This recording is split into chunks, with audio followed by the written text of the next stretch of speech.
Install a ream.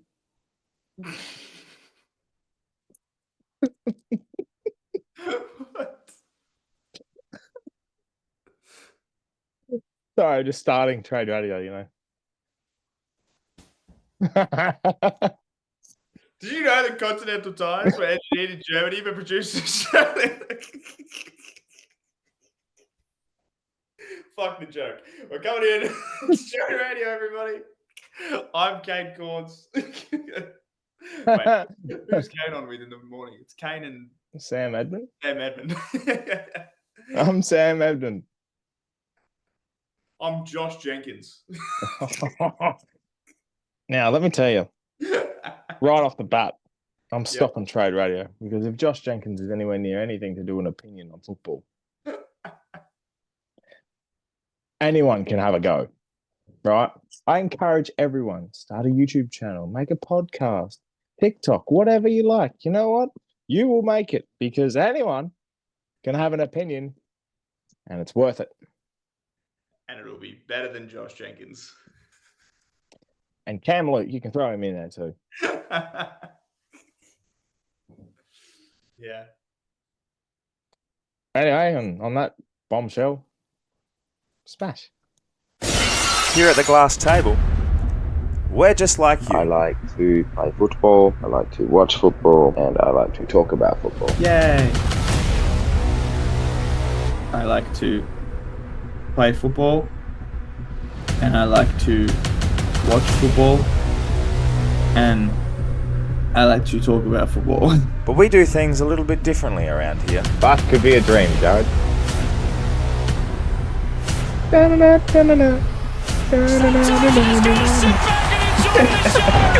Stupid dick! Sit back and enjoy the show. Hello, everyone. Welcome back to the Glass Table. It's episode 101, which is getting... That was very good. It was very well timed. Didn't call me off guard. Yeah, we're here. It's trade period time. It's the time of the year where St Kilda become relevant, and I think 101 is about the amount of Sam Flanders is probably going to earn per day. And $101,000 is what I'm talking, you know. Yep. Yeah, because that war chest is, well, it's bigger than Commonwealth Bank, I think. It's bursting at the seams, the old war chest. Yep. And you can't even give it protection. Too early for it. Anyway, Jared, welcome. Hello, it's very good to be here. Very excited. You're right. As a Saints fan and a Saints employee, it's a very fun time of the year because all of a sudden everyone's talking about us. Speaking of Josh Jenkins, by the way, I was going to mention this before, but he gets like an hour or whatever it is in the afternoon, and it's become this running joke that like I'm looking at trade radio, and whenever it hits, I think it's 2:00 when he starts. For the next hour, every single trade radio tweet is something about St Kilda. He started talking about not even trade stuff today. He started just talking about like Max Hall. And I was like, what's the point of this? So that's always good fun. But it's very, very nice to be here on 101 GT 101, which is very exciting. 101 GTs. Yeah. 101 Dalmatians. Exactly right. So and we're the equivalent of 101 cute puppies, so. You're right. You reckon you take 99 of them? No. Yeah, because you're St Kilda and you want everyone. That's all I'm saying. I'll trade you 201 down. Wait, no, that doesn't make sense because they're just Dalmatians. Anyway, yeah, it's trade period, so it's exciting times, and it's very, very nice to sort of be in the period where everyone has an opinion, everyone is leaving, and everyone seems to just have no idea what the fuck's going on. Mm-hmm. More and more so now, I have realized that people are just guessing. people are just guessing things, and not even just journos. You know, they're not the only ones guessing. Literal player managers are guessing as we go along. You know what I mean? Bailey Humphrey last Friday, hilarious, by the way. 9 a.m. in the morning, Bailey Humphrey's manager comes out and says he categorically will not be traded from the Gold Coast Suns. Do not even bother. It's all fine. Don't stress. 9:30, he is spotted getting coffee with Stephen King and Nathan Jones. And his manager then comes out half an hour after and goes, oh, let's just have the chat. So not even the fucking managers know what's going on. It is a hilarious time for football because you could have one thing one day and then the next day it's completely different and it's really funny. It is because Clayton Oliver was supposed to be in America on holiday, but he was on a boat with GWS. A boat with Jesse Hogan. It's a real niche sort of areas. Yeah, and they're getting creative with their meeting places. You know, on a boat, Italian walks. Italian restaurants. Yeah, Italian restaurants different because St Kilda have the mafia behind them. They definitely did not pay for 1 cent of that dinner. No. But they're more so asking questions. How many years would you like, Sam Flanders? 6, 7?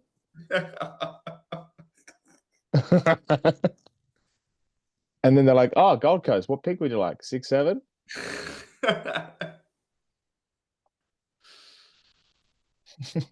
Millions of dollars. How many references do you want me to throw in this for Sam Flanders? So many. But no, you're absolutely right. They're throwing cash around like it's nothing. I don't think I'm going to be at a job next year, but that's fine. We're looking forward to it. It's so funny how many names to throw around everywhere and everything like that. And yet the biggest name of them all has already landed, Jacob Ware. Oh, what a man. I tell you what, when trade window opened today, I was like, maybe we're going to get something big early. Maybe someone drops a bomb on the first day. Track goes day one. Oliver goes day one. Maybe someone just drops this absolute fucking cannon. And the first thing I saw was Jacob Ware officially Port Adelaide. And I went, yeah, all right. And then followed by Charlie Spargo.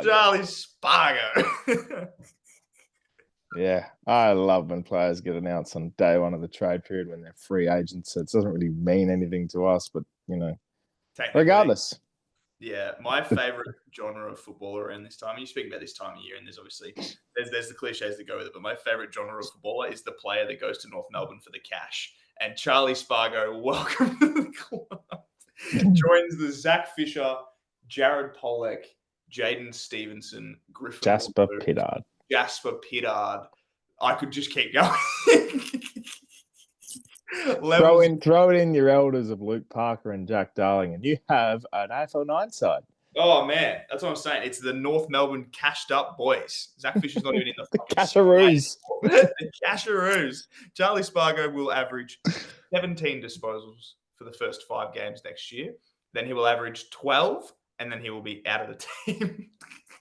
Put it in your fucking books. It's happening, everybody. Yep. And we already spoiled Jacob Ware's year. You want to see that? Check out episode 100 if you wanted to see what we said about Jacob Ware. Regardless, though, stupid sexy. Anyone in teal looks stupid sexy, Jared. Trust me, I know. I've seen you in it. Stupid sexy AFL player. Yes, stupid sexy. It's a very, very fun week. This one just goes out to a team as a whole. And if you're not across this at the moment, I feel like you need to be if you're watching this and you haven't taken notice. But it's kind of everywhere now, and it's starting to take on a bit of a life of its own. And we were just speaking about the men's version, North Melbourne Football Club. But I want to talk about this women's team's record right now. Yeah. Not only have the North Melbourne women's team won 21 games in a row, they have absolutely shit it in for 21 games in a row. They haven't even looked close to losing in the last 21 games. And I am pretty convinced that they're not only going to go undefeated this whole year, but they'll also go undefeated the whole of next year as well. Oh, bold prediction. Watch any North Melbourne women's game. They are playing a different sport to everybody else. It is literally like a different sport. Ash Riddell is taking the literal piss out of everybody. She just keeps breaking her own record. You know that pole vaulter that breaks his own record by a centimeter every time because he's paid $100,000 every time he does it? That's what Ash Riddell's doing. She's just going up at disposal every time. She's taking the piss, and this North Melbourne team is ridiculous. And I saw a tweet, and it's actually absolutely accurate. Some teams, and St Kilda could be one of these teams, might miss finals because they have to play North Melbourne, and other teams won't have to. And that's fucked up. We can only hope Port just run through on a golden run, but even though we play Hawthorn, Brisbane, and Adelaide in the back end, which I don't think will happen. But you're right. It's ridiculous. And I think you've just found your quote graphic this week because you saying that North Melbourne will win a game, won't lose a game this year or next. It's bold. They won't lose a game until 2027 at least. There you go. There's the choreographic bit. They will not lose a game until 2027 at the minimum. That is bold, but it is beautiful. Yes. And that team is doing incredibly well. They are unbelievable. And yeah, if you haven't yet, like I said, if you haven't watched the North Melbourne women's game yet, please go and do, because it's fucked up. Like it's actually ridiculous. And I have to go to Tassie in 3 weeks and witness it firsthand, and I'm not looking forward to it. It's going to be good fun times, but that's okay. Do you reckon the clubs? Yes. Do you reckon the clubs who play North Melbourne this year, they'll get together and be like, whoever's lost to North by the least amount is like technically better than the rest? They all sit there like, ha, gotcha. I think Essendon's first half against them was good, but then they came out and I think they won by 30 points or something. Yeah, because their first half was decent. I think someone gave them a decent run the other day. It might have been Hawthorn, gave them an okay shake, but again, it was still like 40 points. So it's like, man, it is what it is. But that's okay. What is your stupid sexy for the week? Mine leads into something that's going to be a little bit more of a topic for us, because I found it very, very funny today. I love when clubs announce, like you've done it firsthand, obviously with the Saints, with TDK and Silvani, and launching videos and everything like that. But you get them in and they do like a message to the fans holding the phone and stuff. Very cliche for recruits. But one in particular I saw today was very fucking cute. Now, Jacob Ware has obviously joined Port Adelaide, and it's not him in particular that's the stupid sexy. Oh, he's not a bad. He's not a. I tell you what, I changed my mind a little bit today. But what got him from about a 7.5? No, I'm only kidding. What got him really going in that video was holding this little puppy Rottweiler, which was named Mia, and I was like, God damn, man. God damn. Where are you living, boy? No, my thing with that is I love it. You know, the dogs and everything, and you see, it's a bit of personality. You're absolutely right. And you know, the majority of these videos, you see them in the Saints, or like, for example, the Guernsey that they're wearing. And hey guys, great to be part of the St Kilda Footy Club. Can't wait to do 2026. Or great to be part of North. Actually, no one says that. Great to be part of North.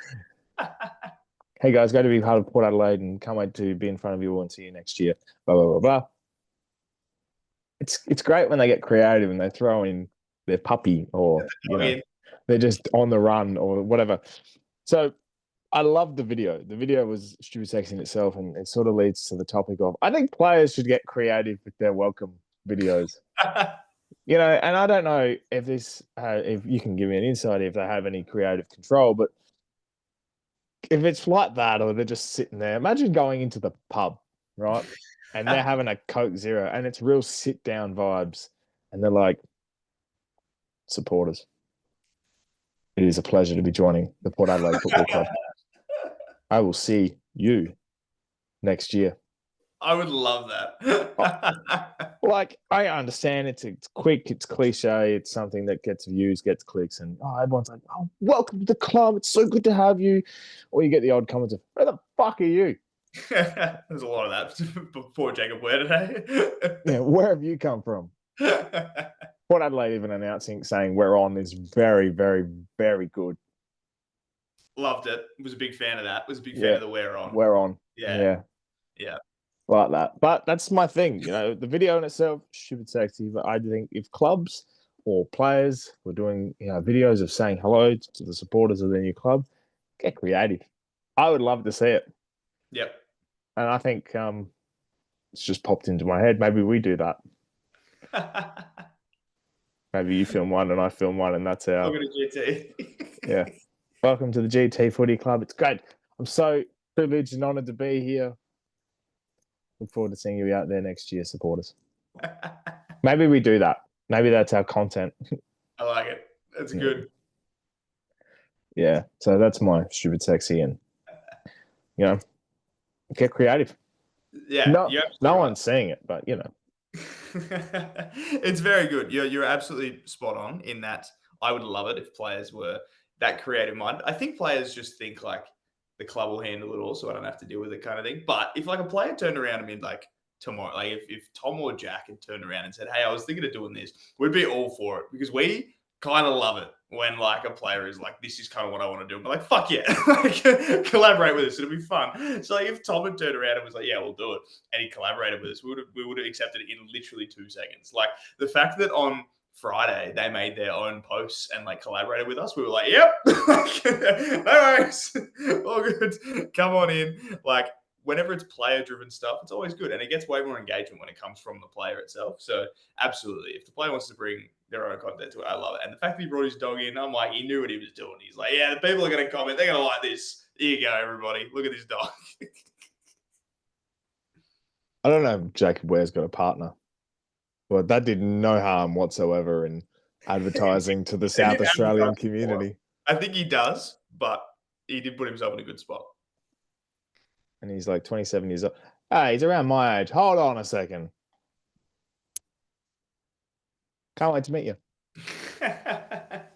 Actually, it was really good insight you said there, and I reckon that's a perfect segue into something I wanted to do. Before we get into all the players and stuff, and if you don't want to hear JT speak, I don't know why you're watching the fucking show. I have some questions because we know, JT, you're part of the St Kilda Footy Club and your social media something coordinator, I think, is the last thing you told me about. There's so many words that get thrown around these days. Yep. And at the moment, I don't know, you do everything else bar doing that, basically. So it's been a fucking hot couple of weeks. How are your shoulders is my first question.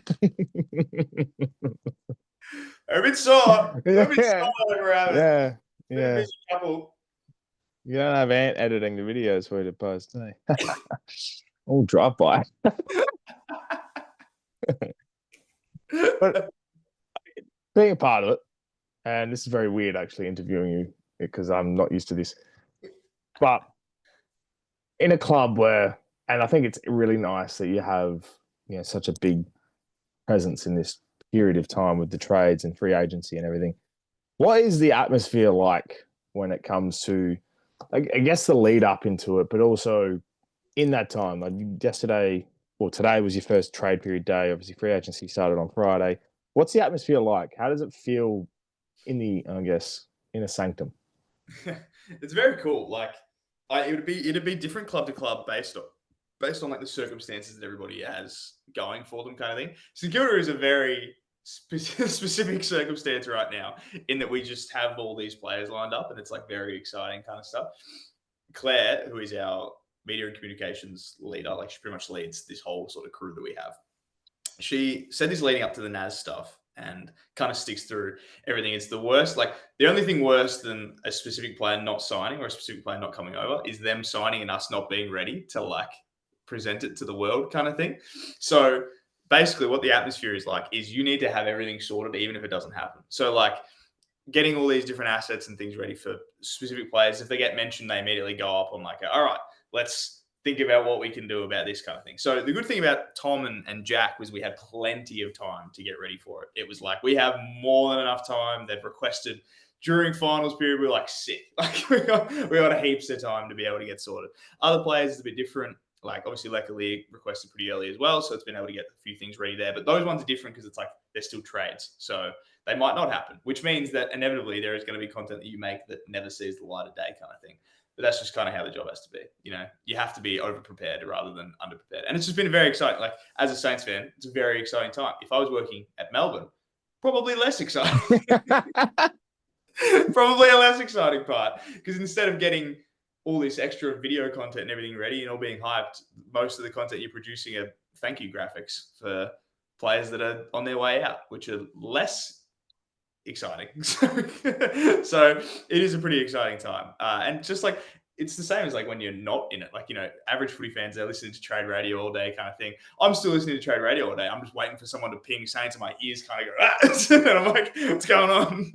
I've got to be ready for it. So it's pretty exciting. I like it a lot. I won't get into the players per se that are coming, or I guess you can touch on TDK and Jack, but sort of already knowing part of the story and everything that you've told me off air throughout the multiple hours of the day that we talk. It's my question as well is we saw Naz, and I've got a bit of insight already, but for the people that are watching, what's sort of the thinking process for the content specifically? So is it based on the player? Is it based on this idea, or is there just a general sort of theme across all the videos and all the graphics and per se? There's like a lot of things you need to be very like across in terms of these sorts of things. And the thing about like working in the footy club is you have sponsors and partners that are associated with certain things, and you have to deliver specific things for those partners. So like CMC Invest, which is one of our premier sponsors, I think we call them principal sponsors, got it right.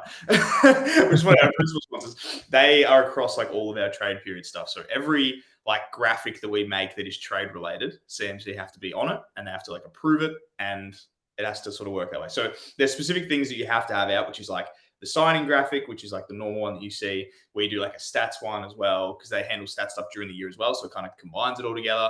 Then there's like extra little things here and there.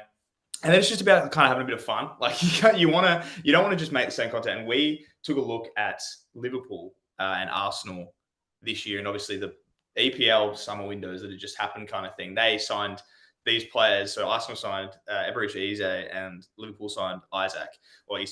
And they had signed these big names, and we looked at their grids, and they just throw like content fucking everywhere. Like it's like 12 pieces on the grid, like just all random different shit, photos, videos, whatever. And we were like, yeah, fuck it. Like we can do that. People want to see more, not less kind of thing. So it's getting the things out that you need to. And then it's also being like, all right, let's have a little bit of fun. And the thing that I was like really happy with is when the Tom and Jack stuff happened, we had all these videos and everything prepped, and the likes of Geelong and Brisbane hadn't had the time to be able to do that yet. So they didn't really have anything. They had the graphics and things ready, but that was it. So it kind of gave us a bit of an edge on top, which was very, very cool. And then, yeah, you sort of just see when you go, sometimes there's funny things happening. The Naz thing was really funny because there was just funny shit happening all the time.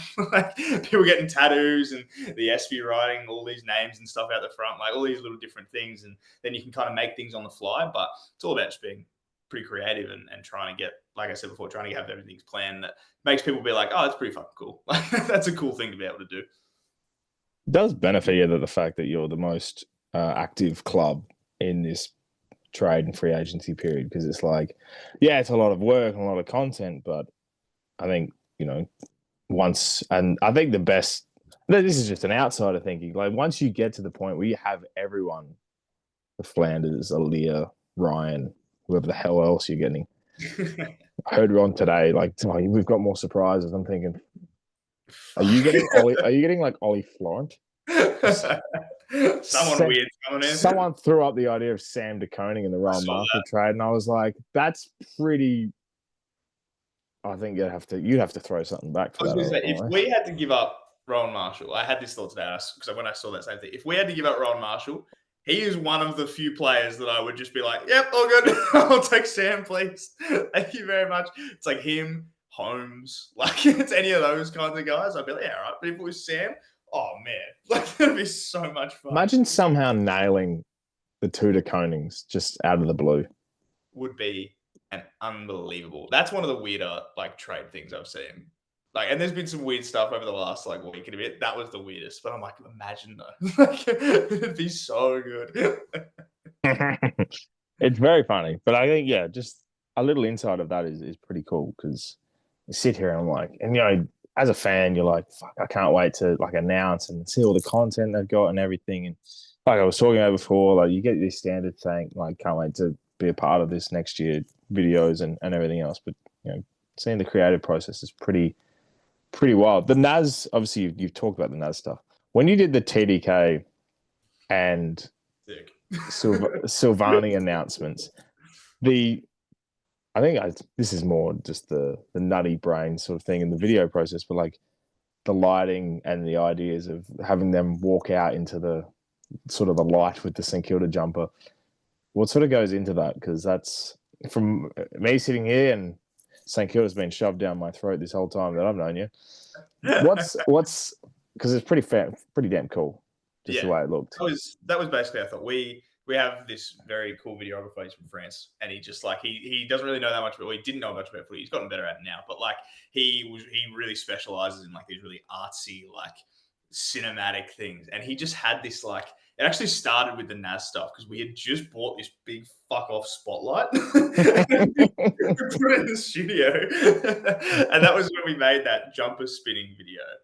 And then we were like, you can change like the color of the spotlight and everything. And we were like, oh, it'd be kind of cool if you like do like a red thing. And then we started experimenting with like photos, doing silhouette, and then Titouan, our French videographer, he was like, "Oh, I think it'd be pretty cool if you do it like as a video kind of thing, and then like the shadows, but also you can still see the jumper and all this kind of stuff." And I was like, okay. And then he kind of took over like the shooting of it all, and like being there to witness it was very sick. And then it's just basically like, yeah, highlighting like the use of red and the use of like them coming out of the shadows and stuff. It's very cool. And it's like, it's a lot of like on the fly stuff. Like you think there'd be more planning behind it, but it's kind of just like shooting a bunch of stuff and then like looking at it on the laptop later and being like, that was pretty cool. That one looks all right. Like, yeah, we'll put that in kind of thing. And then it just kind of works itself out. So like, you kind of just piece it together as you go along.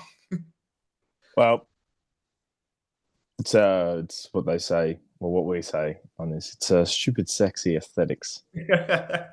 I liked it a lot. I was a big fan.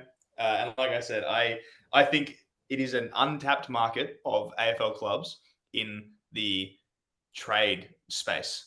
Like I think teams over past have been really boring, and they haven't adapted like what clubs overseas, like Premier League clubs, which they do better than anybody, is like adapting like really cool signing things. And like we were like, we really want to do that. And that actually started when Lewis Hamilton joined Ferrari, when that stuff happened, and all the lead up to him like signing on, and all like the little hints, photos and stuff they dropped like leading up.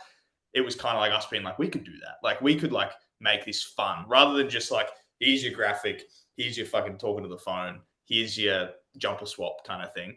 It's like, let's make it fun. Let's make some fun shit happen. And I think other clubs should definitely do that.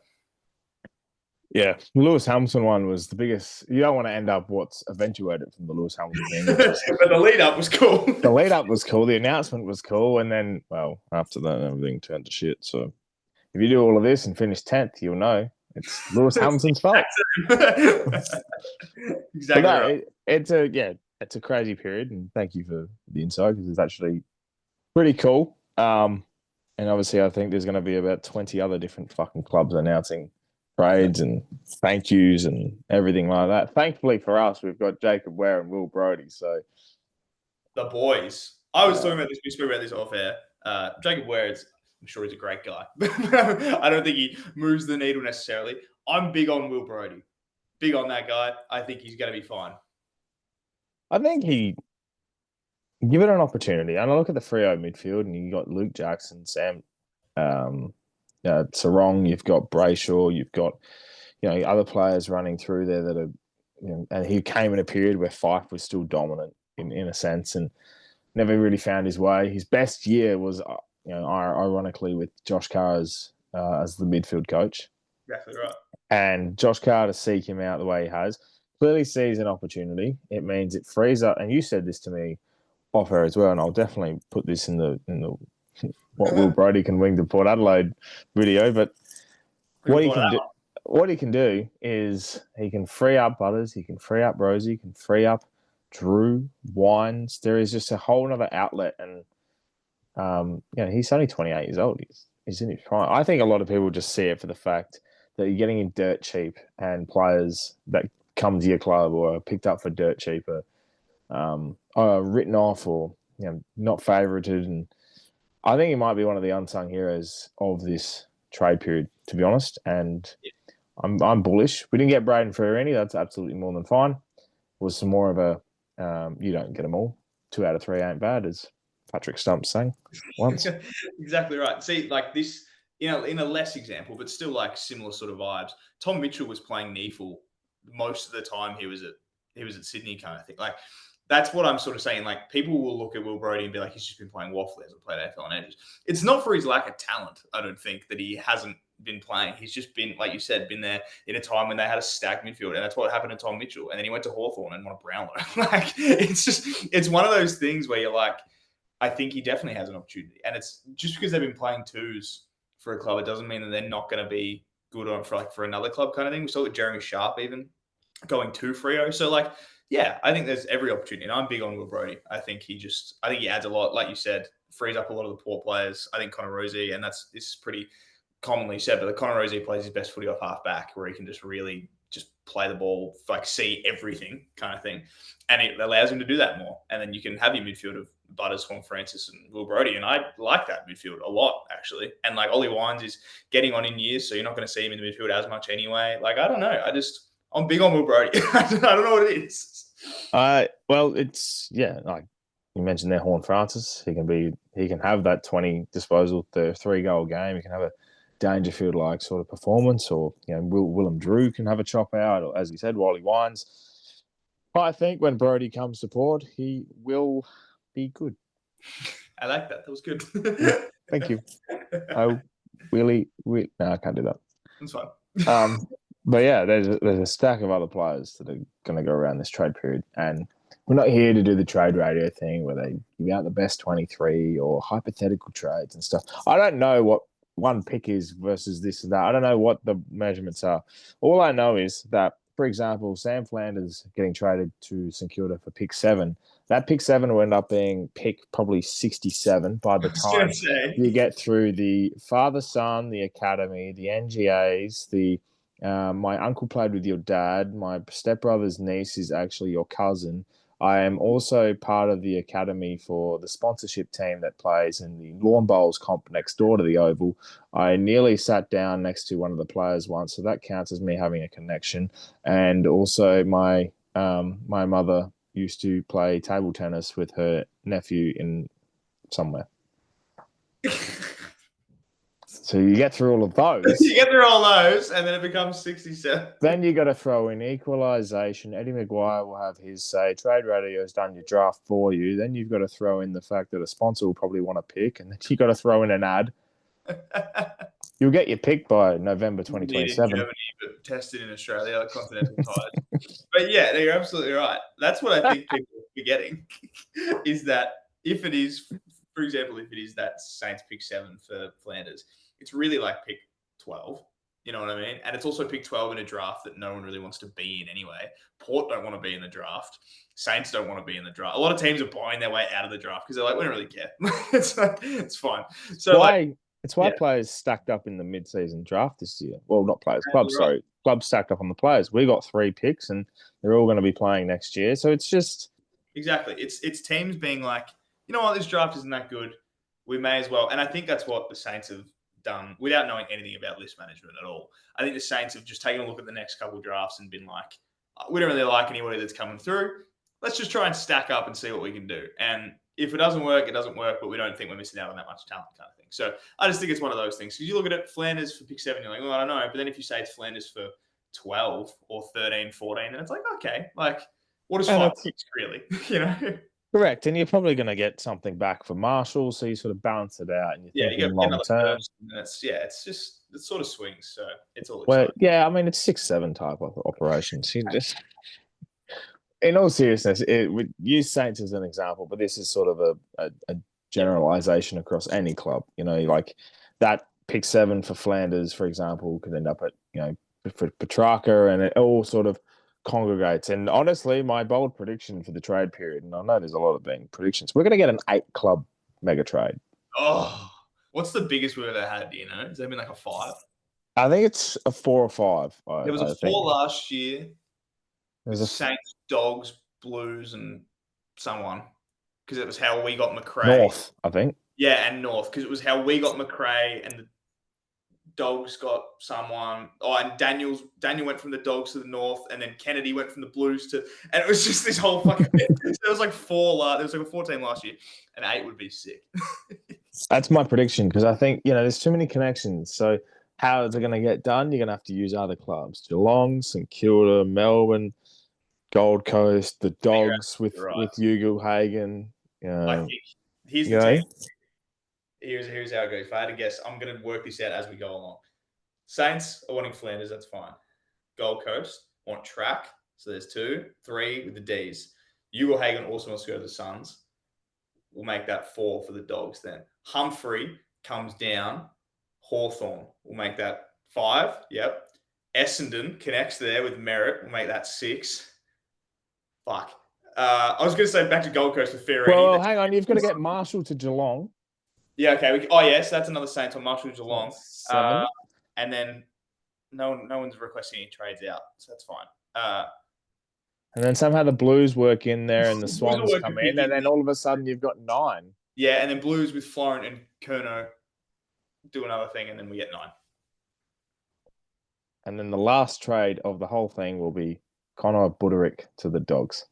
Just to really pick 37. and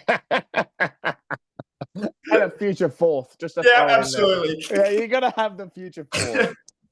Well, I think this is a perfect segue because I have this idea that I was saying. You have an offer you can't refuse. And I've written down basically all the players that I can think of that have been linked to a team or been told they're leaving. Dogs barking. Been told they're leaving, whatever the case may be. We're going to call this home and away. And it's, are you staying home? And by home, I mean the club that you're playing at this year. Or are you going away? You're going to be somewhere else. I'm going to just rattle these names off, and you're going to tell me if they are staying or if they're going. And I will, if I agree, I won't really say anything. But if I disagree, I will say that I disagree. But here we go. Are you excited? Thrilled. How many do I have a phone a friend and a hint in there? Sure. On it. Who wants to be a millionaire? Sure, I can be the friend that you phone. All right, I'm ready. All right, we're going to run through a few that have already been done. So DeKoning, Silvani, Warple, Ware, Theory, well, not been done, but have basically been done. Starcevic, Draper, Laverde, Spargo. Yeah, Myercheck, another one as well. Forgot about Laverde. Yeah, Laverde and the Giants. All right, we have, firstly, Mason Cox. Been told by Collingwood that he should look for a trade, but he might get another contract if he probably doesn't find a spot. I think stays. Cool. Home. Yep, fair. Max Heath, this one. Max Heath. He's going away. Yes, he will be going away. All right, now we're getting to some, I was going to say with big boys. We'll go the other way first. Judd McVee. He's away. Yep. Very far away. Jamari Uhagan. I predicted this at the start of the year in my bold predictions, and I can't believe that I've nailed a few predictions this year, and I'm on my high horse. So he's going to the Suns. Nice. So he's away. And Ainsworth. Yeah, I heard about this. Now, this is a left field thing. Nowhere. Yeah. I think there's a strong possibility that he could be. I don't know. There could be something about how he ends up at the Cats in a little three-way deal with the Saints and Geelong there for Marshall type thing. Could be a little play out, but we'll wait and see. But no, I honestly think he'll stay home. Zach Butters. Home. I'm sitting on this. I know you wanted this to be quick, but just on Zach Butters.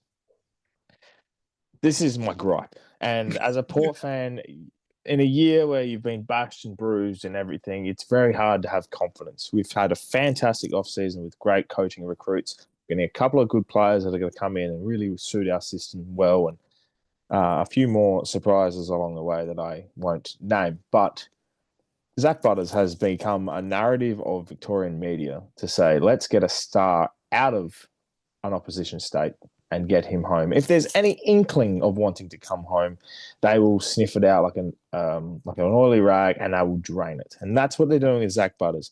I can't believe if he gets traded, I will donate $1,000 to charity. Because honestly, it's been said from the outset. Port Adelaide denied it. Said categorically, not true. He's staying. He's loyal. He's committed. He said this after the Gold Coast game. He's not going anywhere. Yeah. Next year's a completely different story. But regardless, people are saying, oh, well, why don't you maximize the profit on what you can get Zach Butters now compared to next year? He's a restricted free agent next year. You'll get something for it next year. The Cats gave away 3 first-round picks for Jeremy Cameron when they matched when the Giants matched the offer on Cameron, and they got something out of it, and they did everything they could. Port Adelaide would do the exact same as Zach Butters. In a year where the draft is so poor, there is no Godfather offer you could possibly give to Port Adelaide to even have a think about.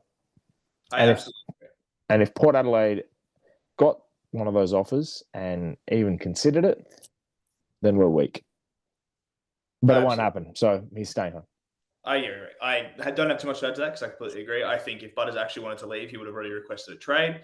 I think that thing that Mitch Cleary put out about it, it was after the showdown when Port were at their lowest probably of the year. Honestly? No shit, he was upset. I wanted a fucking trade after that. No shit, he was upset. So, that's fine. I get that. Makes sense. I don't think he's going anywhere either. I think we already know by now. So yes, I agree with you. Moving on. Devon Robertson. He should have gone away last year, but he's leaving. He's gone now. He's gone to West Coast. Malcolm Roses Jr. Away. Yeah, I believe he's going to Sydney probably tomorrow. Callum Archie. Away. Yep. Lee Kalia. Away. Liam Ryan. I think this will be the toughest trade of the lot for between the Saints and West Coast, but I still think he ends up at the Saints. He's going away. I think it ends up happening, but yeah, I would agree. It's a bit tough. Connor Buderick, our man. Our man Connor Buderick, who's been mentioned for the first time ever on 101 episodes on this. Twice in the last 5 minutes. Connor Buderick, he's gone 3 times in a minute. I can't believe it. Yeah, he'll go away. Yeah. Sam Flanders. Away. Stephen May. I think he stays home. I think if anyone ends up with him, it's the Dogs because they're desperately after a defender, a key defender. But honestly, there's so much to occur in this trade period. I think he's one that slips through and stays. This one is interesting to me. I feel usually I would be on the same side as you here. I'd be like, we haven't really heard anything over the last little bit. Like Demons have kind of been preoccupied, and I'm like, maybe they've just said it's fine, like we'll do it. However, I think Stephen May is going to go on the last day of the trade period, and I think he goes to the Dogs. That is my thought there. Will Brody? He's someone said today that Rowan Marshall was the most obvious trade request ever. Will Brody has requested a trade, I reckon, in 2023.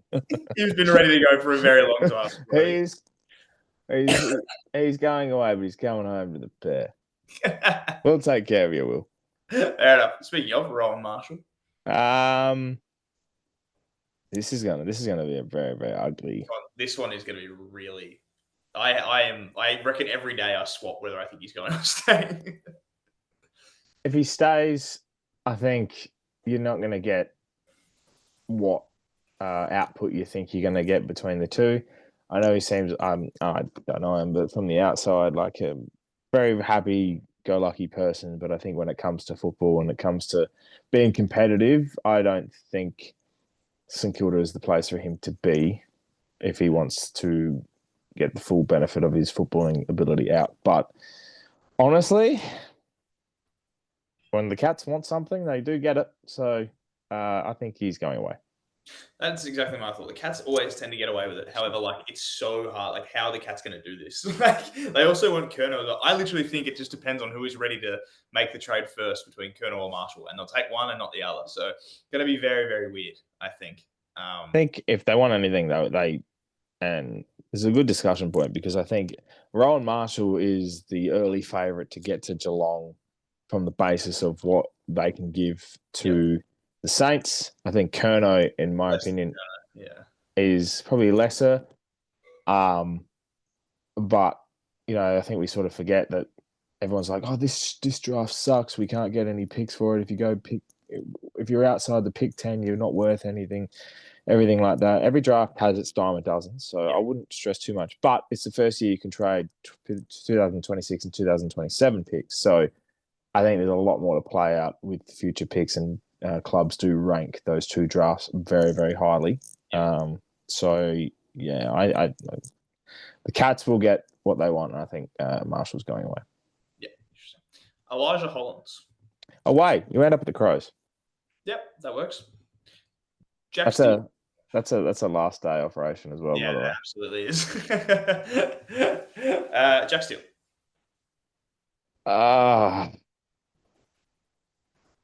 I forget that he played for the Giants, but I cannot picture him in any other colours other than St Kilda.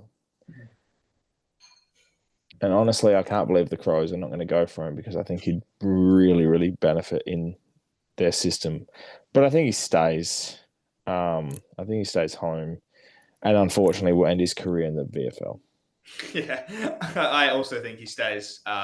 If he goes, I think it's only to another Victorian team. I don't think he really wants to move state. He's pretty settled here. Like, his house. He's just recently engaged. Like, I think he's got a pretty set life here in Victoria. And like the Saints said to him, it's up to you. So I think he isn't going anywhere unless it's another Victorian team that comes calling. Like, I know West Coast are pretty interested. I don't think he'll go there. I think it's Victoria or bust. So I think he ends up staying. It's very funny. like you mentioned, like he was staying in Victoria, and the clubs that are after him are outside of Victoria. Like Yeah, West the Coast. GWS, West Coast, and Adelaide have had interest and they've inquired. Honestly, if Clayton Oliver leaves, Melbourne would be stupid not to ask the question. Definitely use him. Absolutely, 100%. Especially if they lose track and Oliver, which we will get to in a second. Bailey Humphrey Stays. I don't know what this talk is about, honestly. stays. I get you sort of. I think Jamie Elliott did the same thing. You sort of really want to know what your worth is, and there's no harm in chatting. I think it's not a good look, but if you're home and I think Zach Butters probably has done the same. He mates with VFL Dogs players, so honestly, yeah, he stays. If anything, he'll be part of that 9-team mega trade deal that we talked about. No, I think he stays. I think he's well settled at the Suns. They're probably closer to a flag than any of the teams that he was talking to. So yeah, I think he stays also. If he ends up anyway, it'll be Carlton, and that's my thinking. But if Bailey Humphrey leaves the Suns, the Gold Coast lose this trade period. Yeah. I don't care if you get track, but you're losing a role player in Fiorini. You're losing Flanders, who's a pretty good footballer, and you're losing a star in the making, a genuine star in the making, Bailey Humphrey, and what you're getting is track and Jamari Ugahagan, who's coming out of his 20s into his 30s, and a very, very unknown pick one. Exactly, I agree. Very tough for the Gold Coast Suns in this position. Zach Merritt. These get harder. I know. I went opposite order. Mate, you're giving me a hard one. From the info I've heard from people and things you see, it's very funny because I'm like, I see clubs and they're like, we're categorically not trading players. And I believe the Butters one, but I don't believe the I don't Merritt believe one. the Merritt one either at all. I saw that today and I was like, you're talking shit. Because you're talking shit. Yeah, that's what I was thinking. I think he goes away because the difference between the Butters and Merritt one is Merritt's language and discussion points and what he's heard from. Merritt's actually requested or like has actively sought a trade, whereas Butters said, "Hey, I'm a little bit upset." You know what I mean? Butters was upset, but has also come out and said, "I'll be here next year," and he's a loyal person. So if anything, he's going to honor his contract. So that's the two standpoints. And yeah, I think Merritt goes away. And honestly, that'll be another trade that's going to be a bit ugly. It'll be late on though, that one as well. McKenzie or Hustwaite's going to be a part of that trade. I was going to say Cam McKenzie's so fucking off. Clayton Oliver. I think he goes away, and I think he'd heavily benefit from being in an environment like the GWS Giants. I was going to say, I think he goes, and I reckon it's almost certainly the Giants, and that'll probably be the only team. I wouldn't. Staying in Melbourne is just not a proposition. I would not be going to a team like Collingwood because you're still in the fishbowl, and the way he acted with Mitch Cleary and everything is just. I don't think he needs to be in that environment for a fresh start. And for example, if he comes to Adelaide, it's almost arguably worse because you've got two teams here, and if one of them sucks, then the other team's getting ridiculed as well. And I think he'll end up at the Giants. I think it's the Giants. He does what Hogan and Stringer do and get a bit of a fresh start and have a bit of fun, which I think he's going to be good. Oh, well, they have fun up there, eh? What's the GWS Giants scene like? Good. Yeah, the circuit's pretty good up there.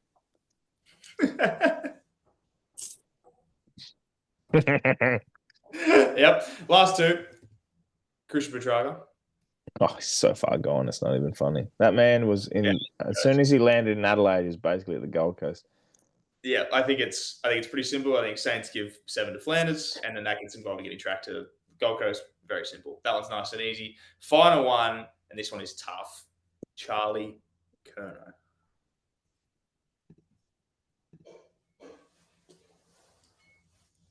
Can't get a read on this, hey? Like I just every day I get a new feeling. Personally, with Charlie, I hate players leaving. I hate players leaving in a contract. If you're coming into free agency and you assess your options, I can respect the that's completely different. It's requesting trades. I'm like, just what? And you're 2, 3 years into a contract or 2 or 3 years left. I'm like, why are you doing this at the start? Anyway, like, Kane Cornes is, if there's anything Kane Cornes can die on, it's the hill of long-term contracts. Yeah, agree. And I love that he's so right with that, because I completely agree with it. And contract limits should be a part of the AFL. And if you break a contract, you should not be earning the money that you were put into the You should be contract. eligible for only like half the pay or whatever it is. Yeah, Correct. And that's why clubs are upfront contracts these days, because it will benefit them in the long haul. Yep.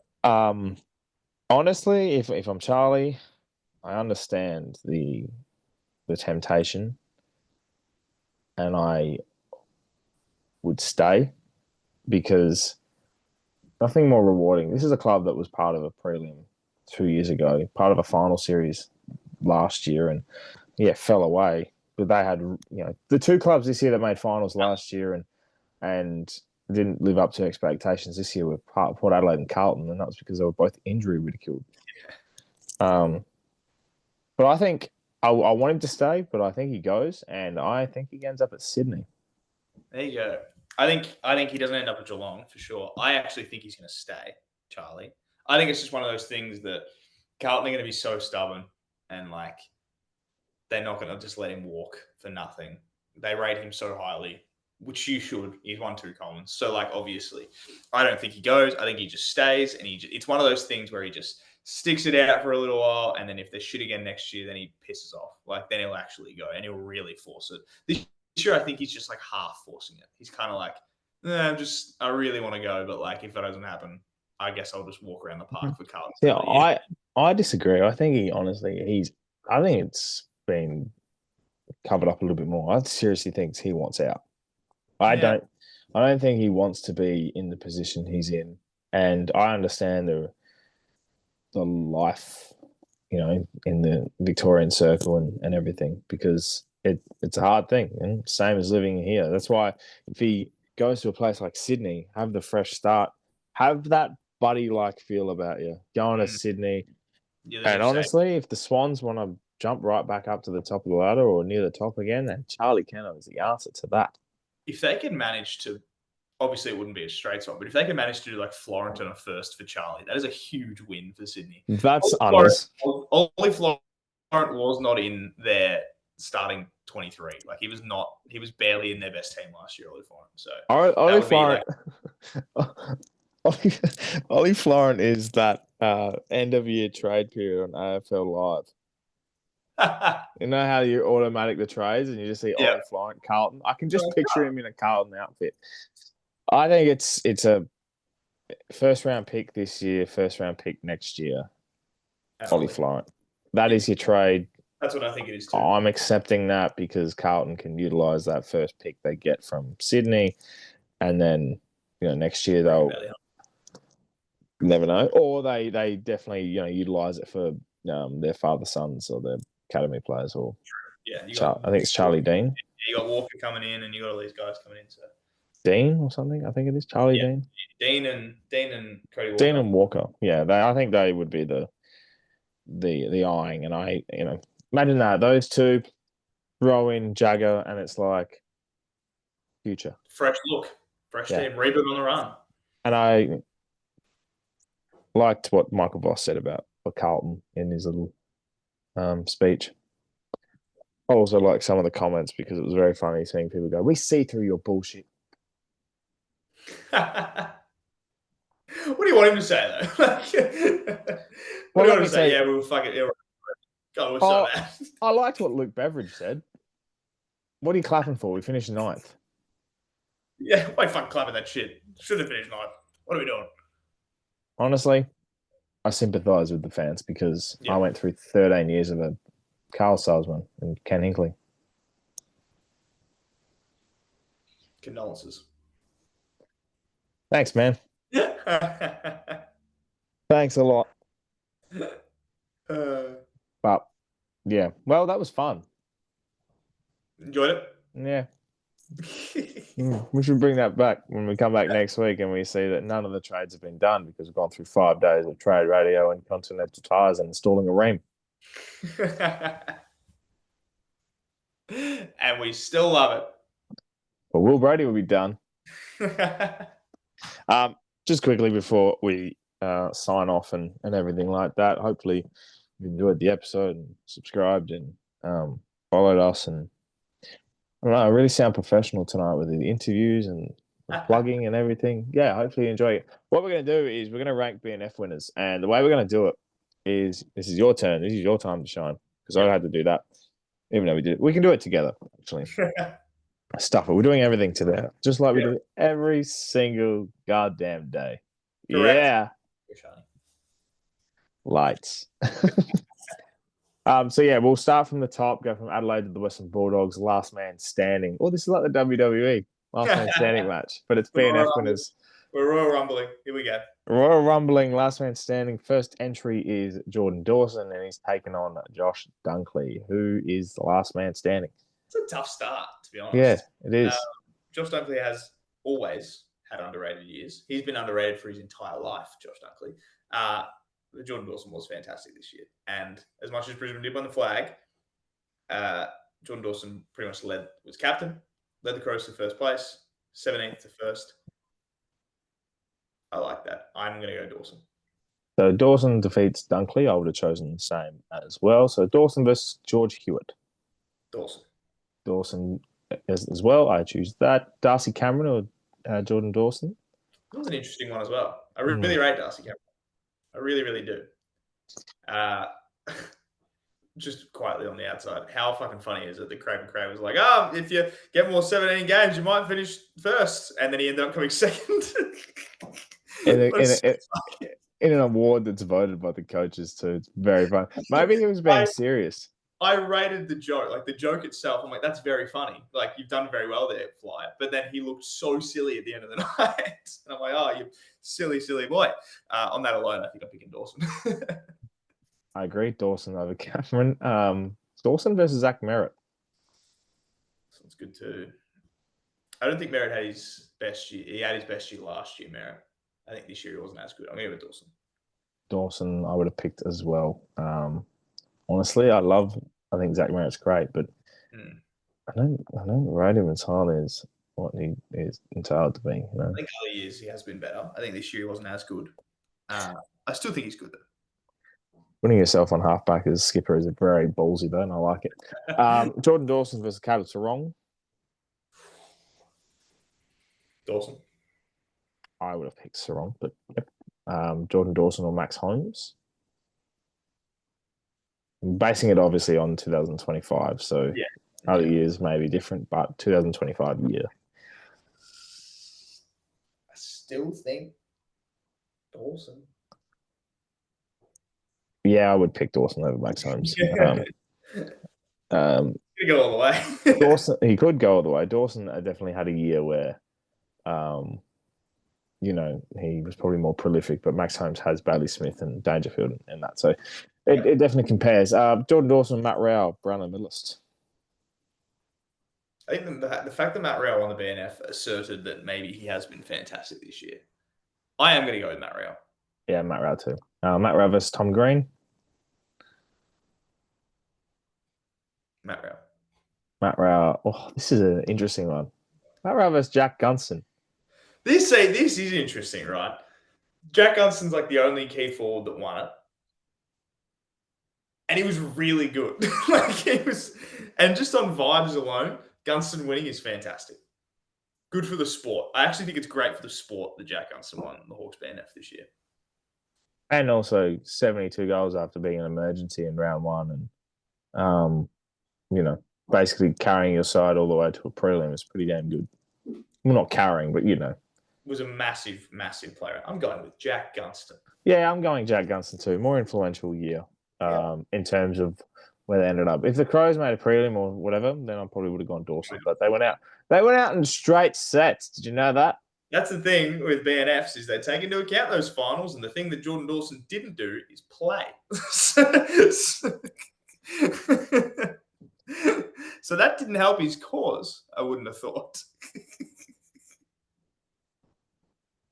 I like Crows going out in straight sets is the new. Did you know the Dogs lost to the West Coast Eagles? West Coast Eagles. Jack Gunston or Max Gawn?